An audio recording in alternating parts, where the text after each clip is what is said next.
बिस्मिल्लाहिर्रहमानिर्रहीम। चलें जी, आज शुरू करते हैं। सबसे पहले हम ये देखेंगे भाई, जो हमारा प्रीवियस लेक्चर था उसमें हमने लैब टू को डिस्कस किया था।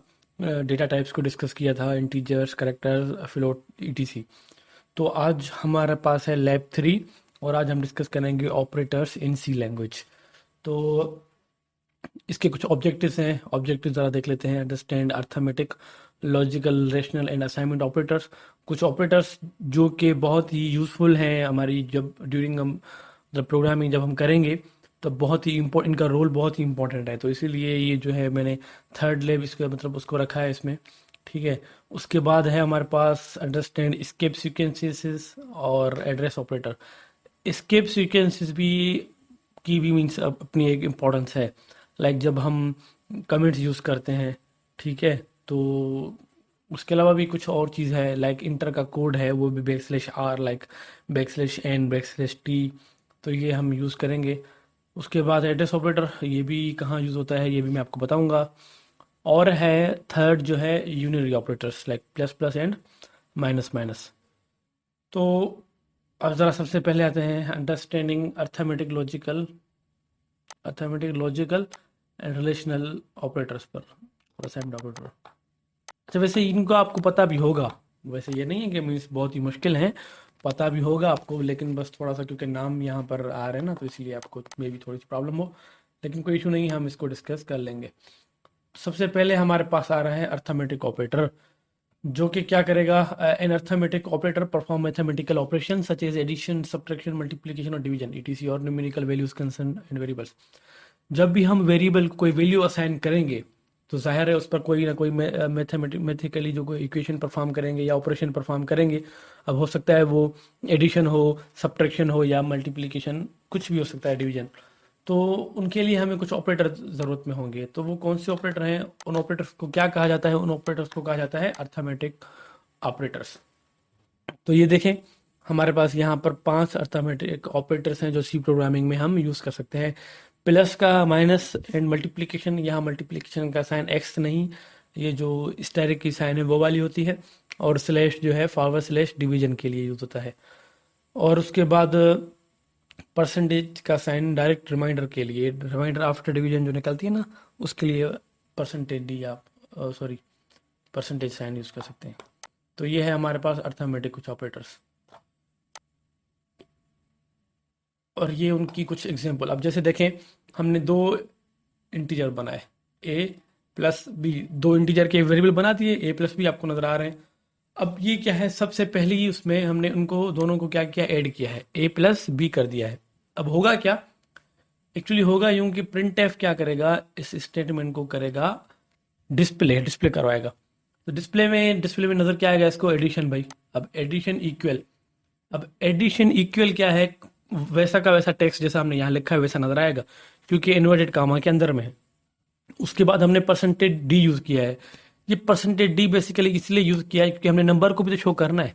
अब वो नंबर कौन सा है भाई, नंबर ए प्लस बी है, एक ही नंबर है, जो कि ए और बी को जोड़ के जो बनेगा वो एक ही नंबर होगा। तो परसेंटेज डी यहाँ क्या कर रहा है, ये इसलिए हमने यह है कि फॉर्मेट स्पेसिफायर है, किसका है, या आइडेंटिफायर बोल दें, कि ये पहचान है कि भाई यहाँ पर जो नंबर डिस्प्ले होगा वो इंटीजर का होगा। ओके, उसके बाद हमने क्या किया, बैकस्लैश एन इसलिए किया है कि भाई एक न्यू लाइन के लिए सारा का सारा एक ही लाइन पे ना आ जाए, इसीलिए न्यू लाइन के लिए बैकस्लैश एन यूज किया है। और उसके बाद कर दिया ए प्लस बी। अब परसेंटेज डी, यहाँ पर परसेंटेज डी शो नहीं होगा, बेसिकली ये यहाँ पर एक वैल्यू शो करेगा, जो क्या होगी, 9 और 4 को मिलने के बाद जो वैल्यू बनेगी, लाइक 13, वो जो है यहाँ पर डिस्प्ले होगी प्रिंट एफ में। इसी तरीके से सब्ट्रैक्शन भी हो जाएगा इन्हीं वैल्यूज का, मल्टीप्लीकेशन भी इन्हीं वैल्यूज का, और डिवीजन देन रिमाइंडर भी इन्हीं वैल्यूज का। सो आप देख लें, यहाँ पर बहुत ही आसान सा तरीका है। वैल्यू पहले हमने असाइन की, ए इक्वल्स टू 9, इसको, इस मेथड को कहते हैं असाइन अ वैल्यू या असाइनिंग मेथड। उसके बाद हमने नीचे वैल्यूज़ को ऐड किया आपस में। तो ये हमारा आउटपुट आपको मैं आपको दिखा देता हूँ। ये देख लें आप आउटपुट, ये देखें, एडिशन का 13, सब्ट्रैक्शन का 5, मल्टीप्लिकेशन का 36, डिवीजन का 2, रिमाइंडर का 1। ठीक है, अच्छा, इनको हम करेंगे भी, सही है, प्रैक्टिकल भी करेंगे। उसके बाद है हमारे पास लॉजिकल ऑपरेटर्स। अब ये थोड़े काम के हैं, थोड़े समझने वाले हैं। An expression containing logical operator returns either 0 और 1। अच्छा, ये लॉजिकल ऑपरेटर हैं, ये क्या चीज़ रिटर्न करते हैं, या तो 0 रिटर्न करते हैं या 1। कब 0 रिटर्न करते हैं या कब 1? Depending upon weather expression result true और फॉल्स। जब क्या हो, जब आपका एक्सप्रेशन रिजल्ट है वो क्या हो, ट्रू या फॉल्स। अब यहाँ पर लॉजिक की बात हो रही है, मीन्स कंडीशन की एक तरह से अगर देखा जाए तो। अगर आपकी कंडीशन ट्रू है, अब वो डिपेंड करता है कि आपने जो स्टेटमेंट दी, अगर वो ट्रू है तो 1, और अगर वो फॉल्स है तो 0। तो अगर मैं इसको रियल लाइफ में ले आऊँ तो यूँ कह सकते हैं, भाई मैंने आपको कहा कि भाई एक काम करें, पेन ले आए मेरे लिए। तो आपने अब रिटर्न में मुझे क्या आंसर दिया, पेन मिली, तो ये मेरे लिए ट्रू है। नहीं मिली तो फॉल्स है। क्यों? अब ट्रू और फॉल्स से आगे की मैं डिसीजन प्रोवाइड करूंगा ना आपको। मीन्स अगर मुझे कंडीशन ट्रू मिलती है तो मैं कुछ काम नहीं करूंगा। अगर कंडीशन फॉल्स मिलती है तो अब मैं आपको बोलूंगा कि आप दूसरे दुकान से लो, दूसरे शॉप से लो। तो अब चेंजिंग है डिसीजन, मीन्स मैं चेंज कर सकता हूँ ट्रू और फॉल्स की बुनियाद पर। तो इस तरह की प्रॉब्लम्स हमारे पास मिलेंगी यहाँ पर, तो वो लॉजिकल ऑपरेटर्स के जरिए हम इंशाल्लाह उनको सॉल्व करेंगे। सो अब यहाँ पर 3 ऑपरेटर्स हैं ऐसे, एंड, और नॉट। एंड, और एंड नॉट। तो सबसे पहले है logical and, true only if all operands are true. ये तभी ट्रू होता है एंड ऑपरेटर। ये एंड की साइन है, हम प्रोग्रामिंग में ये साइन यूज करेंगे, ठीक है। इसको कहा, इसका नाम जो है वो एंड है। तो ये तभी यूज होता है जब सारे के सारे ऑपरेंड्स क्या हो, ट्रू हो। मतलब सारी की सारी कंडीशन ट्रू हो।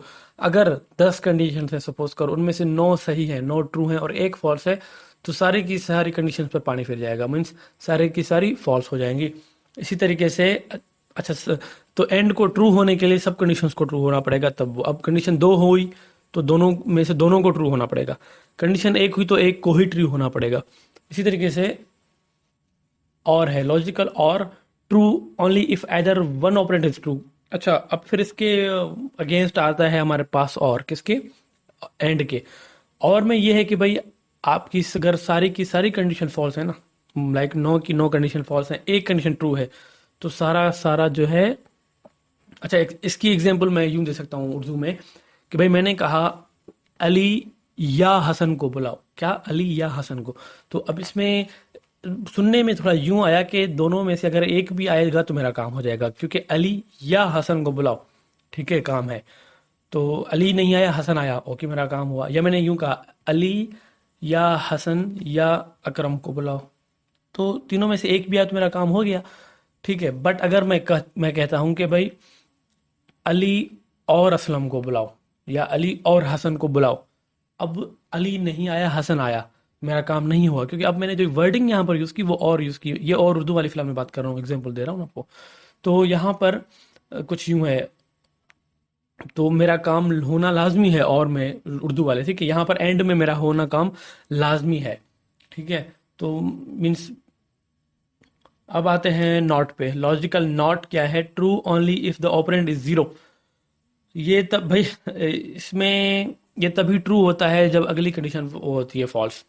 मीन्स अगर अगली कंडीशन पहले ही फॉल्स है तो ये ट्रू है, अगली ट्रू है तो ये फॉल्स है। तो ये एक तरह से कन्वर्ट कर देता है ट्रू को फॉल्स में, फॉल्स को ट्रू में।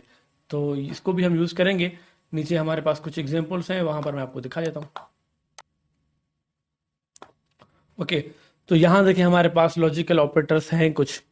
हमने कुछ वैल्यूज दी, like A equals to 5, B equals to 5, then C equals to 10। आपको नजर आ रहा होगा यहाँ पर, देख ले, मैं थोड़ा सा इसको, इसकी साइज बढ़ा देता हूँ, ठीक है। तो यहाँ देखें, ये थोड़ा, ओहो, मैं अगेन उसी साइज पे ले आता हूँ।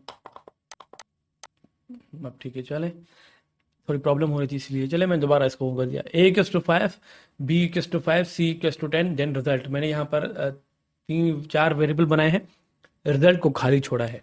रिजल्ट को क्यों खाली छोड़ा है, जरा इसको भी देख लेते हैं। ए को 5 असाइन किया, बी को 5, सी को 10 और रिजल्ट को खाली छोड़ दिया, क्योंकि रिजल्ट को नीचे वैल्यू जो देनी थी। अब यहाँ क्या किया, result equals to A equal B and C greater than B. अब ये क्या चीज़ है भाई, ये तो हमने पढ़े नहीं। रिलेशन ऑपरेटर्स, रिलेशन ऑपरेटर्स हमारे कहाँ हैं, अच्छा वो नीचे हैं, चलो उस पर भी आते हैं। फिलहाल इसको, इस लॉजिक को समझ लेते हैं। भाई ए इक्वल टू बी में ये कह रहा है, दो बार इक्वल जब आए ना मीन्स रिलेशन है, कंपैरिजन की बात हो रही है। एक बार आए तो मीन्स असाइनमेंट की बात हो रही है। तो ए इक्वल्स टू 5 मीन्स ए के अंदर 5 असाइन हो गया। ए में ए एक वेरिएबल है जहां पर हमने 5 स्टोर कर दिया। बट ए इक्वल्स टू 5 अगर हो जाए तो मीन्स अब कंपैरिजन हो रहा है, क्या ए में 5 है या ए 5 जितना है। इसी तरीके से ए इक्वल्स टू बी, तो ये कंडीशन जो एक कंडीशन है यहां तक, ये क्या हो गई, true. Yes of course A equals to B, क्योंकि ए की वैल्यू भी 5 है और बी की भी 5 है। And C greater than B, तो क्या सी ग्रेटर देन बी है? Yes of course C is greater than B, क्योंकि सी की वैल्यू है 10 और बी की वैल्यू है 5, तो 10 इज ग्रेटर देन 5। सिंपल। तो ये पहला तो हमारा जो आंसर आया, इसका क्या आंसर आना चाहिए? 1 आंसर आना चाहिए। हम देखते हैं नीचे, नीचे रिजल्ट है हमारे पास, तो फिलहाल हम यहीं पर ही पहले करेंगे 1, क्योंकि हमारी जो वैल्यू है वो क्या है, ट्रू है। स्टेटमेंट जो है हमारी ट्रू है। दूसरा क्या बोल रहा है कि भाई, अच्छा ये मैं इस पे फिलहाल गौर नहीं कर रहा, इसलिए गौर नहीं कर रहा क्योंकि ये तो वैसी की वैसी भी शो होगा जैसा हमने दिया है। मैं बेसिकली इसकी बात कर रहा हूँ, ठीक है, क्योंकि कंडीशन असली स्टेटमेंट तो ये है। अब अच्छा, यहाँ अगर आपको इस क्वेश्चन होगा कि बार बार रिजल्ट क्यों यूज किया है।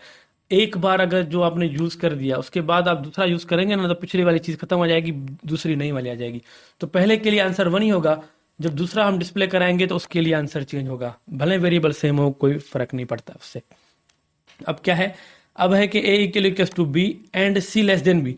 चले, मैं पहली कंडीशन तो हो गई ट्रू, भाई ए और बी तो क्या है, of course A and B जो है वो इक्वल हैं। And C is less than B but not C equals to 10 and B equals to 5। तो हाउ कैन वी से कि भाई जो सी है वो लेस देन बी है? नहीं, ऐसा नहीं है। सी की वैल्यू है 10 एंड बी की 5, तो actually C is greater than B. तो यहां पर क्या हुआ, 0। यहां पर 0 इसलिए आया क्योंकि एक वैल्यू ट्रू है, एक कंडीशन जो पहली है वो ट्रू है, दूसरी जो है वो फॉल्स है। बट हमने किसको देखना है, ऑपरेटर को देखना है, एंड ऑपरेटर को देखना है। तो एंड ऑपरेटर कह रहा है कि अगर आपके सारी वैल्यूज बने ट्रू हो और एक भी फॉल्स हो तो क्या होगा, आंसर जो होल आंसर आएगा वो फॉल्स में ही आएगा। तो 1-0। तो जो दूसरी बाकी चीजें हैं इनको आप कीजिएगा ट्राई, और इनको ज़रूर ट्राई कीजिएगा और असाइनमेंट देखिएगा कि बन रही है कि नहीं बन रही। इसको एज असाइनमेंट आप देख लें। तो हम ये दो पहले आंसर को देख लेते हैं, इन दोनों का आंसर देख लेते हैं कि क्या है कि नहीं। देखें 1 एंड 0, आप मैं थोड़ा सा जूम कर देता हूँ इसको, देखें 1-0, ये आपको आंसर नजर आ रहा है 1-0, हमने भी वही आंसर निकाला था। देखें आप, कहाँ गया, ये देखें 1-0, क्योंकि हमने कंडीशन को दिया, यहां पर दोनों ट्रू थी, यहां पर एक ट्रू है एक फॉल्स है, तो होल आंसर क्या हुआ, फॉल्स। चलें जी, इसी तरीके से आप बाकी भी कीजिएगा इन एक्सरसाइज को पूरा। हम ज़रा आगे चलते हैं। ये लॉजिकल ऑपरेटर्स की रिजल्ट्स, ओके। तो अब हमारे पास है रिलेशनल ऑपरेटर्स। अच्छा, इनको फिलहाल मैं यूज़ इसलिए नहीं कर रहा क्योंकि फिलहाल ज़रूरत नहीं है, क्योंकि आगे चल के मैं इनको यूज़ करूंगा ना जब हम कंट्रोल स्ट्रक्चर पर आएंगे, ठीक है। तो रिलेशन ऑपरेटर ये क्या करता है, checks the relationship between two operands. ये दो ऑपरेंट के दरमियान रिलेशनशिप चेक करता है कि कौन सा इनके भाई आया वो उससे बड़ा है रकम, पहली रकम से या पहली वैल्यू से, या छोटा है या बराबर है, etcetera. If relation is the true it return 1, if the relation is false it return value 0। करीब करीब हम कह सकते हैं कि लॉजिकल ऑपरेटर की तरह है, बट ये थोड़ा सा फर्क है। वो लॉजिकल ऑपरेटर है, ये रिलेशन ऑपरेटर है। अब ये क्या करते हैं, अगर कंडीशन ट्रू हो तो 1 रिटर्न करते हैं और कंडीशन फॉल्स हो तो 0 रिटर्न करते हैं, इसी तरीके से जैसे कि लॉजिकल ऑपरेटर करते थे। बट कैसे, थोड़ा सा इनका डिस्प्ले देख लेते हैं। पहले इनको देख लें जरा, हैं कितने, 6 हैं, 3 6। पहला है ये इक्वल टू, यहाँ जो डबल इक्वल टू, जो मैंने पहले आपको बात पहले भी बताई थी मैंने, डबल इक्वल टू का मतलब होता है कंपेरिजन इक्वल, और सिंगल इक्वल टू की बात होती है अगर तो वो असाइनमेंट ऑपरेटर हो जाता है। तो ये ग्रेटर देन है, ग्रेटर देन के साइन, ये less than, greater than equal to, less than equal to और नॉट इक्वल टू। तो ये भी बहुत ही काम आने वाली चीज़ है आगे चल के हमारे पास। इनका ज़रा प्रैक्टिकल थोड़ा सा देख लेते हैं। ओके, तो simple, a equals to 5, b equals to 5 and c equals to 10। A और b की सेम वैल्यूज रखी हैं और c की वैल्यू रखी है 10। ए कामा बी इसलिए रखा है कि दाना ताकि ए भी शो हो जैसा का जैसा है, लाइक 5 शो होगा और बी भी 5 होगा। A equal equals to B. तो आप ज़रा बताएं, A equal equals to B true और false? Of course it is true, क्योंकि ए की वैल्यू भी 5 है और बी की वैल्यू भी 5 है। चलें, तो पहला हमारे हिसाब से हुआ ट्रू 1, ठीक है। दूसरा है A equal equals to C, but A की वैल्यू तो 5 है और सी की वैल्यू तो 10 है, तो इसका आंसर हमारे पास आता है 0। आप यहाँ पर चेक कर सकते हैं एक चीज़, सिर्फ दो ऑपरेंड के दरमियान ही हम कर पा रहे हैं ये, ठीक है। जब हमने काफ़ी सारे स्टेटमेंट के दरमियान एक ही वो करनी हो तो हम लॉजिकल ऑपरेटर यूज़ करेंगे, ठीक है। ये तो सिर्फ चेक कर रहे हैं। अच्छा, हमारा आगे 1 और 0 में काम नहीं होगा, हमारे स्टेटमेंट पे काम होगा, बट फिलहाल हम इनका वो देख रहे हैं कि भाई ये काम कैसे करते हैं, ठीक है। तो अब हमारे पास है ए ग्रेटर देन बी। ए की वैल्यू क्या है? 5। बी की वैल्यू क्या है? 5। तो A is not greater than B, but A is also not less than B. तो ए है क्या भाई? A is equal equals to B, क्योंकि ए और बी की दोनों की वैल्यू सेम है, उसकी भी 5 है, उसकी भी 5 है, तो ये भी हुआ 0। तो इसका ज़रा आंसर देख लेते हैं। 100 आंसर है, मैंने पहले 2 का आंसर निकाल दिया था, तो क्या देखें सही है? देखें 100। तो ये 2 आंसर हमारे पास फिलहाल मैंने यही निकाले। बाकियों के आंसर आप इनका स्क्रीनशॉट ले के स्पेस करके आपने क्या करना है, इस असाइनमेंट को नोट करना है और बाकी आपने खुद प्रैक्टिस करनी है, नीचे से नहीं देखना। Okay,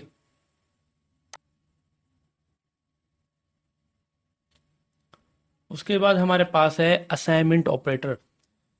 An assignment operator is used for assigning a value to a variable. The most common assignment operator is, ये था कुछ कॉमन ऑपरेटर्स हैं जो मैं आपको बता देता हूँ, ये देख लें आप। अच्छा, इनकी एग्जाम्पल भी है साथ में। हमेशा हमने क्या किया है, ए इक्वल्स टू बी, ठीक है। तो क्या हुआ भाई, जो बी की वैल्यू है वो ए को मिल गई। बी में लाइक 10 था, ए में 5 था, तो अब ए को क्या मिल गया? अब ए को 10 मिल गया, क्योंकि बी के पास 10 था तो, और हमने वैल्यू असाइन कर दी ए को बी की दोबारा।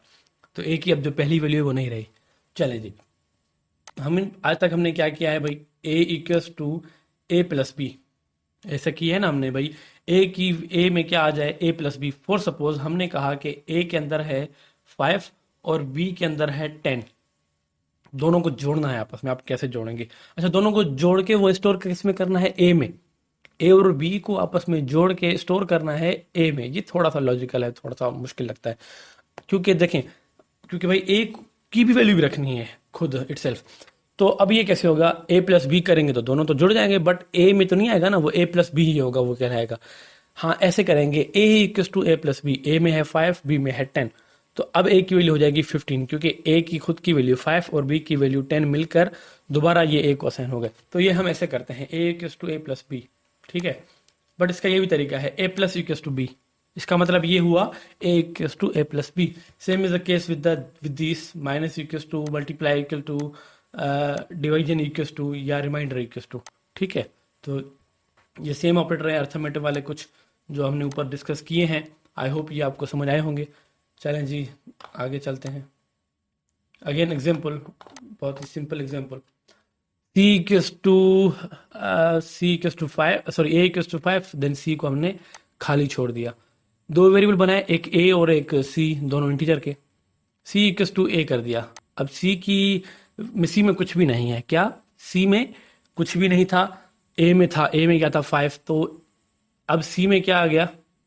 यहाँ आप देख लें, सी में आ गया 5, यहाँ पर नहीं लिखा हुआ है, सी इज 5 नाउ, ठीक है, क्योंकि हमने सी इक्वल्स टू ए कर दिया। इसी तरीके से यहाँ पर सी प्लस इक्वल्स टू ए में क्या है? 5। अच्छा, ए की वैल्यू उड़ नहीं जाएगी, ए की वैल्यू भी उसके पास रहेगी।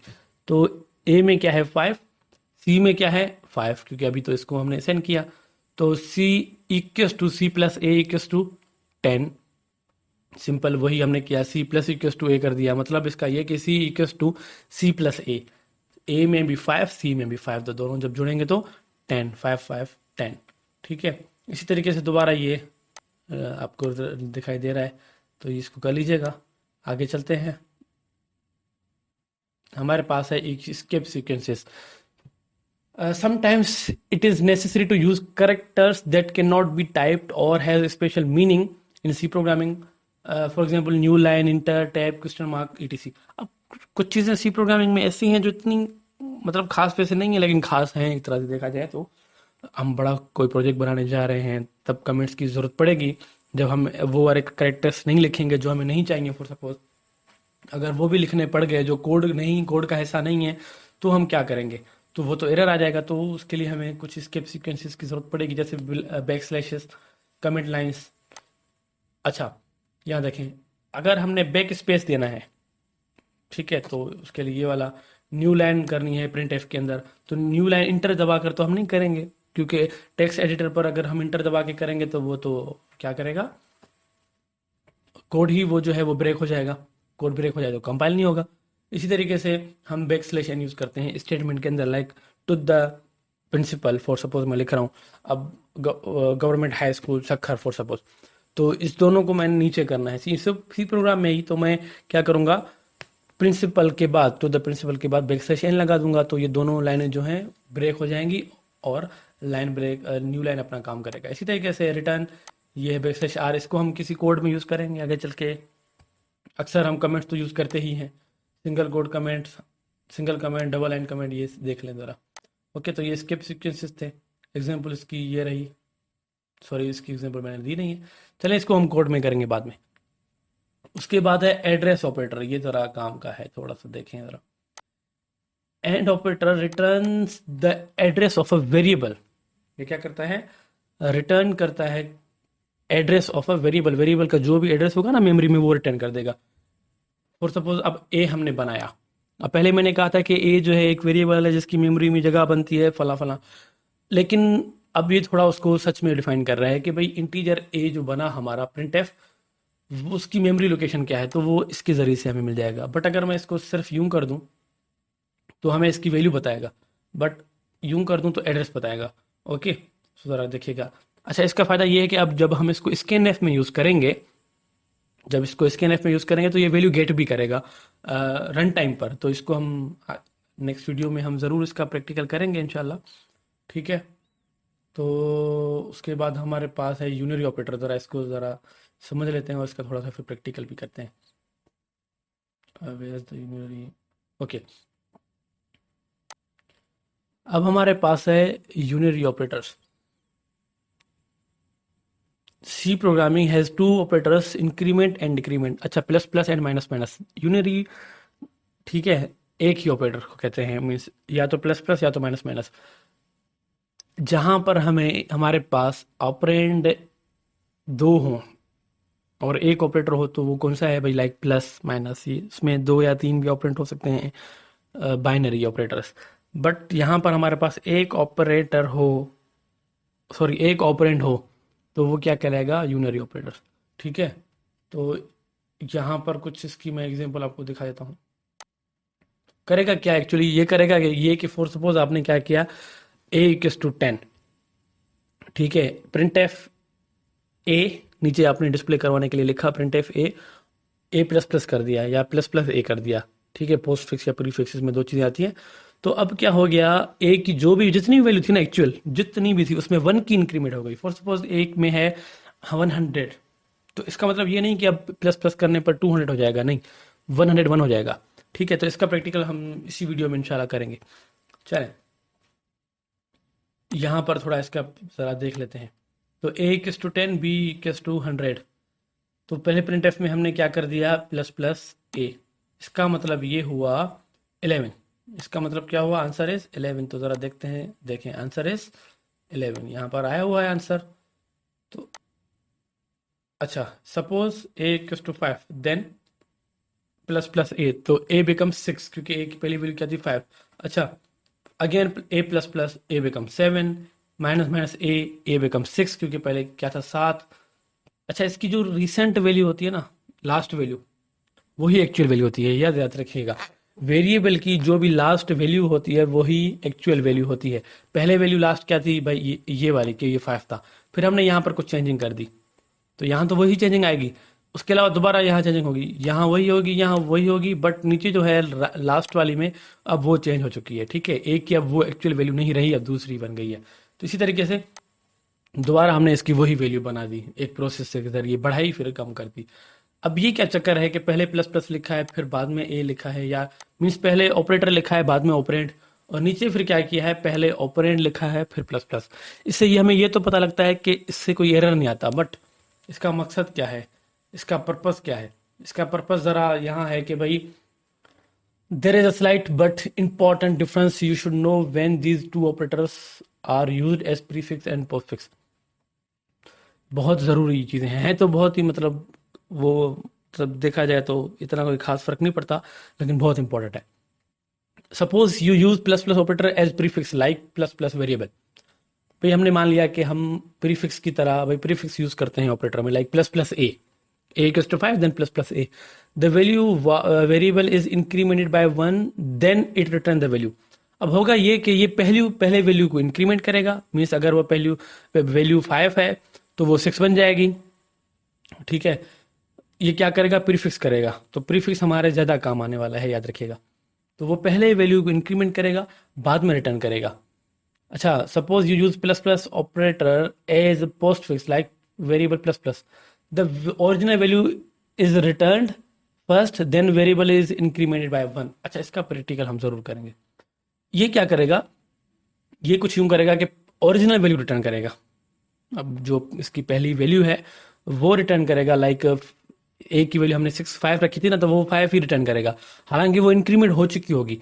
अब दोबारा लिखने पर वो वैल्यू इंक्रीज करेगा। इसका क्या फ़र्क पड़ता है, कहाँ यूज़ करते हैं, तो ये भी ज़रा मैं आपको बता दूंगा। चलिए इसका प्रैक्टिकल करते हैं, ठीक है। इसका प्रैक्टिकल करते हैं।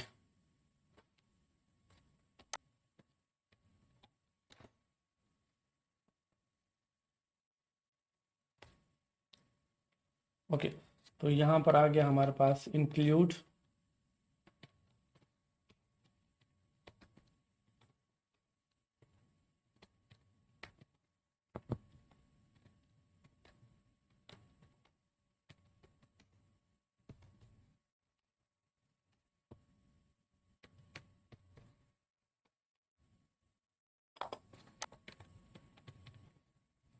ठीक है। तो यहाँ मैंने बनाया एक variable like integer A equals to 5 then A plus plus.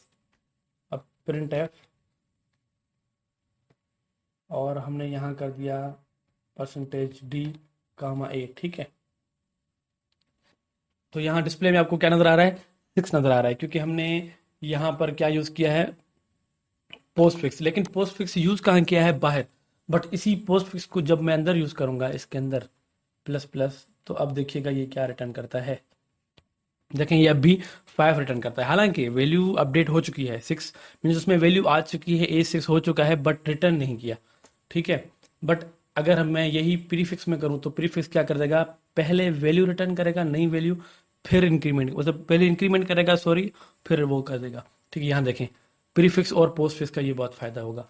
अच्छा, बाहर लिखने से दोनों सेम रिजल्ट आएगा। अगर मैं इसको बाहर लिखूँ ना, यहाँ पर इसको मैं ए कर दूँ और यहाँ लिखूँ लाइक ए प्लस प्लस, तो इंक्रीमेंट हो चुकी होगी हर चीज़ 6, और यूं करने से भी 6 ही आंसर आएगा। तो इतना बड़ा फ़र्क यहाँ पर नहीं दिखेगा, फ़र्क यहाँ दिखेगा जब आप इसको इसके अंदर यूज़ करेंगे। ओके, सो आई होप आपको ये समझ आया होगा प्रीफिक्स और पोस्ट फिक्स। इसमें कुछ असाइनमेंट में ज़रूर आपको दूंगा अगली वीडियो में। तो फिलहाल के लिए इतना काफ़ी है। अगर कोई भी क्वेश्चन हो आप तो इसके बारे में ज़रूर कीजिएगा कमेंट में।